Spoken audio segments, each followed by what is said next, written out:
ഞാനേ വനത്തിൽ കൂടി ഇങ്ങനെ യാത്ര ചെയ്തപ്പോഴത്തേനും കണ്ടതാണ് കേട്ടോ ഈ പഴം. പച്ചയുണ്ട്, പഴുത്തതും ഉണ്ട്. ഇതാണ് പഴുത്തത്.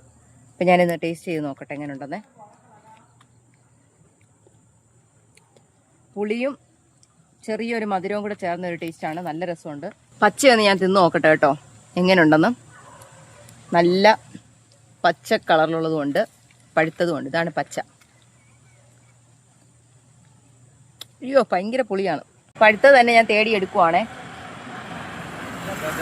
ഇതെന്നാന്ന് ചോദിച്ചാൽ ഈ മരത്തേന്ന് ഇങ്ങനെ വിട്ട് പോകും, അതുകൊണ്ട് നമുക്ക് പറിക്കാൻ പറ്റത്തില്ല. ഇതാ പഴുത്ത്. പിന്നെ ഞാൻ ഇങ്ങനെ തേടുക, നോക്കട്ടെ. ഇതാ 2 ഇരിപ്പുണ്ട്. ഇന്നുണ്ടോ? ഇത് തൊട്ട അപ്പോഴേ അങ്ങ് അടന്നു പോവും. പഴുത്ത നല്ല ടേസ്റ്റ് ആട്ടോ. ഇതാണ് പഴുത്തിരിക്കുന്നത്.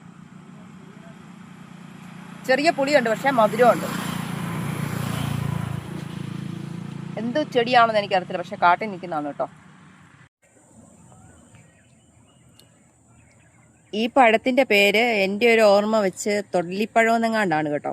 ആ തൊടലിന്നെങ്ങാണ്ടാണ് ഇതിൻ്റെ പേര്. ചെറുപ്പത്തിലൊക്കെ ഇങ്ങനെ സ്കൂളിലൊക്കെ പോകുമ്പോഴും ഒക്കെ ഇങ്ങനെ നമ്മൾ വഴിയിലൊക്കെ കാണും. ഇപ്പം ഇവിടെ വനത്തിൽ ഇങ്ങനെ ഇഷ്ടം പോലെ നിൽപ്പുണ്ട്.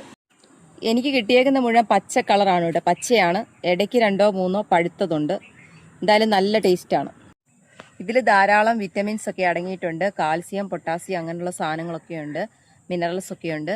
അതുപോലെ നമ്മൾ കഴിച്ചു കഴിഞ്ഞാൽ നമുക്ക് നല്ല തണുപ്പ് തരും. വേനൽക്കാലത്ത് ഇത് കഴിക്കുന്നത് ഏറ്റവും നല്ലതാണ് കേട്ടോ. നല്ല പ്രകൃതിയുടെ ഗുണമുള്ള പ്രകൃതിയുടെ തന്നെ പഴങ്ങളാണ്. കുരങ്ങന്മാരൊന്നും ഇത് കഴിക്കത്തില്ല, പുളിപ്പ് കാണും. ഇന്ന് മനുഷ്യരെ ഇത് കഴിക്കത്തുള്ളൂ.